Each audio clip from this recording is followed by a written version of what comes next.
Okay, so this is part 4 of A Fullness of Glory, chapter 15 of Mysteries of Creation by Ogden KRAUT. You can find all of these books to read online for free at ogdenkraut.com. That's OGDENKRAUT.com. Um, so in this one, we're continuing to talk about what Jesus must do to receive a fullness of glory and what we must do to receive a fullness of glory. I believe that Brigham Young, he had a pretty good understanding of things, but he didn't have a full understanding of things. For instance, he talks about how many thousands of years ago we were created in the spirit. Well, Brigham Young didn't understand that, or maybe he didn't understand, we're eternal. The the intelligence from what we come from is eternal. Same as all of the elements, same as the laws of the universe, but that when our intelligence becomes self aware, the feminine and the masculine energies split, and you have one orb of light, which is the intelligence, become two. We're literally light. Even these bodies of flesh that we live in, they're they're made up of light. At the molecular level, it's light. So, but so much more is the light um, of the intelligence and of the spirit. So, we have been around for a very long period of time. I don't think Brigham Young really understood that fully, but we have. Anyway, so we'll get into this, and Jesus, he did all that he's supposed to do up until this point. There's some stuff that he will do in the millennium or in the seventh seal, which we're now in. Um, he will come to Adam and Undiamond. He'll receive certain keys, and he will do more in the millennium. But but it's not till the end of the millennium where he begins to create his new earth, and this world becomes not just terrestrial, but a celestial sea of glass, an orb, and a great Urim and Thummim. This earth is celestialized. So anyway, yeah, let's get into this. This is part 4, like I said, of A Fullness of Glory, and it is Turkey Day. Let's get into it. The Fullness of Glory, Part 4 of Chapter 15 of Mysteries of Creation by Ogden KRAUT. Page 150 and 151. Said Brigham Young, Jesus suffered himself to be crowned with thorns and crucified. But suppose he had said, I will not make this great sacrifice. I am the Almighty. I will dash my enemies to pieces, and I will not die for the world. What would have been the result? Jesus would have become a son of perdition. He would have lost every power and right to the kingdom he was about to redeem, would have become no better than the son of the morning who contended against him, and would have contended against righteousness from that time, and against whoever the Lord would then appoint to destroy sin and death, and him that had the power of it. Journal of Discourses Volume 8 page 118. Just like everyone else, Jesus had to prove obedience to the Father in order to obtain the fullness of all things and all power. Bruce R. McConkie admits that in this life he received not of the fullness at the first, but went from grace to grace until, in the final triumph of the resurrection, he gained the fullness of all things, and all power was given him both in heaven and on earth. Mormon Doctrine, page 129. Brigham Young better explained when this time was that Jesus would receive a fullness of glory. The Savior has not finished his work, and cannot receive the fullness of his glory until the influences and power of the wicked are overcome and brought into subjection. When the wicked inhabitants of the earth, the beasts of the field, fowls of the air, fish of the sea, all mineral substances, and all else pertaining to this earth, are overcome, then he will take the kingdom, present it to the Father, and say, Here is the work you gave me to do. You made the appointment I have wrought faithfully. and here are my brethren and sisters who have wrought with me. We have wrought faithfully together, we have overcome the flesh, hell, and the devil. I have overcome, and they have followed in my footsteps, and here are all thou hast given me, I have lost none, except the son of perdition. Journal of Discourses Volume 8 page 118. Jesus could not have become a god, or have spirit children, or create temporal earths until he had proven himself worthy of exaltation by obeying all the laws connected with exaltation. Brigham Young describes receiving these crowns and the power and glory that follow. Our spirits, thousands of years ago, were first begotten, and at the consummation of all things, when the Savior has finished his work and presented it to the Father, he will be crowned. None of you will receive your crowns of glory, immortality, and eternal lives before he receives his. He will be crowned first, and then we shall be crowned, every one in his order, for the work is finished, and the Spirit is complete in its organization with the tabernacle. The world is the first to be redeemed, and the people last to be crowned upon it. Journal of Discourses Volume 6 page 282. When they receive their crown. So don't forget that there is a time when Satan and all of his angels are allowed to come back onto the earth during the time of the seventh seal of the telestial history of this earth. Actually, it'd be the terrestrial, excuse me, history of this earth. At the end of the millennium, they're let loose for a little season. We know that that's talked about in the book of Revelations, and it'll be a sifting time, a last great sifting time. And then after that, that is when Jesus Christ has finished his work for this earth. That is when, after that happens, that this world will become a fire of seeing glass. So, a great Urim and Thummim. So, and like I said, the new earth will be created. Jesus Christ, as the new Adam, will help assist um, in the creation of that world. He'll do more of the work than assisting, though, because Michael, who has already become an Adam, will become an Elohim, and the Council of the Gods will instruct Michael to go assist Jesus in doing the work of organizing a solar system, organizing an Earth, organizing a garden, and Jesus Christ will learn how to do those things. He has not yet done those things. That's the next step for him. And then when that new earth is created, this earth becomes the pre-existence of that earth. There will be a war in heaven. That's probably what the little season is. Um, Possibly. I'm not sure about that, but there will be a war in heaven, um, and a new, redeemer will be chosen. The one who is chosen to be the witness is going to be very upset about that. He will become a Satan. He will be cast down onto the new earth where the Garden of Eden has been readied, and those who do not make it through that last test, they will be the fallen angels and the demons of that world.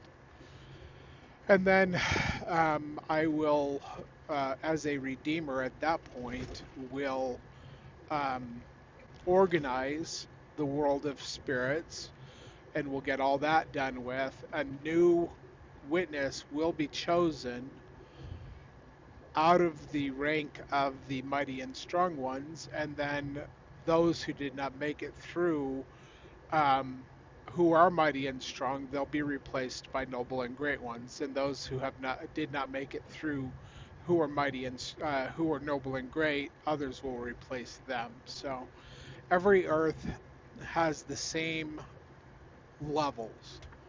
of hierarchy in the spiritual realm. Um, every earth has a Satan. Every earth has fallen angels. Every earth has demons. Every earth has angels. Um, those angels on the side of God are those who become prophets on the earth, who are mighty and strong, or who are noble and great for that earth. Excuse me. They will all, every single one of them, every single one of us, will all have a mortality on that new earth if we choose to. But that requires the sacrifice of our glory, our resurrected bodies, to go down on that new earth as a spirit.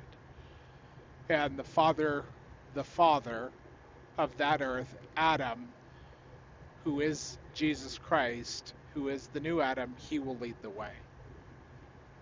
So,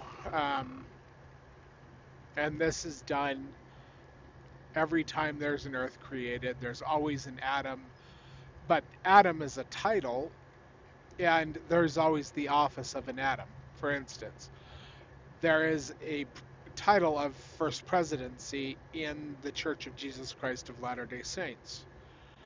But when one of the presidents dies, or when the president of the church dies, he goes on to supposedly higher glory, and another one is chosen from among the 12 to take the place of the president whose office is vacant.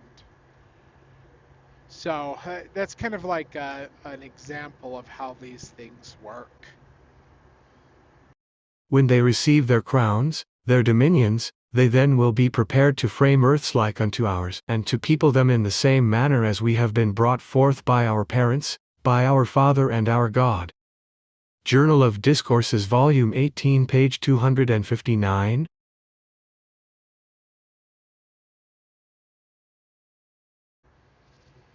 And the one last concluding part of this, Brigham Young seems to believe that there will be many who are crowned with exaltation, that will be able to be exalted, be Elohim. He doesn't understand the progression of the gods. Um, like he's already talked about how Jesus has to be exalted before he gains a new earth. We have to do the same thing that he does. So when Jesus says, "I do nothing except for what I've seen the Father do," it's because the Father and the Grandfather, both Michael and Jehovah, went through the same process that I'm talking to you about here. We all will have to get to the point, if we want to receive exaltation and our own planet, we all have to get to the point where we can say, "I do nothing except for what I've seen the Father do." And what has the Father done? He has left his station as a as a celestial being and descended down onto an earth that he helped create or organize with his Elohim who helps him. And he has to descend from celestial to terrestrial to telestial and people in earth.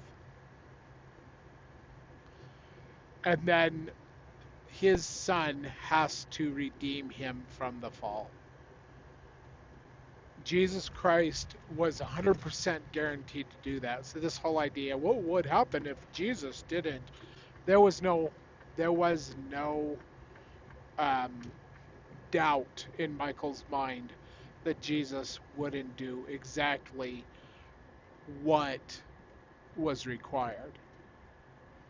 And in fact, the love between the Father and the Son is so strong, and Jesus fully understood that if he didn't do that intensely hard thing, which only somebody who is part terrestrial and part telestial can do, which is what happened in the Garden of Eden, that Michael would not have been redeemed. Michael left his throne to do these things. Jesus Christ left his throne to do these things as well. And I left my throne to do these things. So, but the difference between Michael and Jesus is that Michael came down on the earth, who was already a celestial being, and Jesus did not, but he was part terrestrial, part telestial. I came down on this earth, part telestial and part telestial. I'm just like you guys. I was given the opportunity um, to be a witness for the Father and the Son to prepare the way for Zion's redemption in these last days. That's my job. I don't have to be perfect to do that job, and in fact, I am not perfect. God put me in the family and the position that He needed me to be in, and allowed me to go through the things I went through to prepare me to go through this, to prepare me for this foreordained mission on this earth. When I come back on the new earth, I will be virgin born, just like Jesus was, part telestial, part terrestrial. I will have a ministry of the same kind of ministry I had on this earth, except for it'll be in the position of the spiritual Messiah, not the political Messiah, which is the difference between Messiah ben Judah and Messiah ben Joseph. And I will redeem that world. And I will do it because Jesus will have descended, and the only way he gets back is because I do what he's asked me to do. So my love for him is what helps me do those things. And as far as perfect, um, he kept the law of God, not whatever things have been added into it or mixed into it, but he kept the law of God perfectly, which is possible for all of us. If we are taught and raised up in it and we understand it, it is possible for each of us to live the law perfectly, to not sin. But he did it as the only begotten, which means that he not only lived a sinless, perfect life, but he also was able to go into the Garden of Gethsemane, to have wave after wave of sin and transgression come upon him in that place, to the point where it actually tore his flesh apart. And because he was part terrestrial, he was able to heal himself as that came upon him, and he was able to take it all upon him, where it would have killed me and it would have killed you to try to do that. That's why he has to be an only begotten, part terrestrial, part telestial. And he did it. And blood spilled from every pore of his skin. His flesh was literally being torn apart, but that power that he used to heal people was the same power he used to heal himself. And that's why he was able to survive the Garden of Gethsemane. That's why he was able to survive the lashings with the cat of nine tails, which had killed people just because the cat of nine tails would tear your flesh off. And he had to go through that, all of it, for you. And he was able to survive that, and he was even able to survive the cross. He did not die because of the cross. He died because he gave up the ghost, because it was finished. And when they put that spear into his side, and that blood and that water came out of his side, that was, I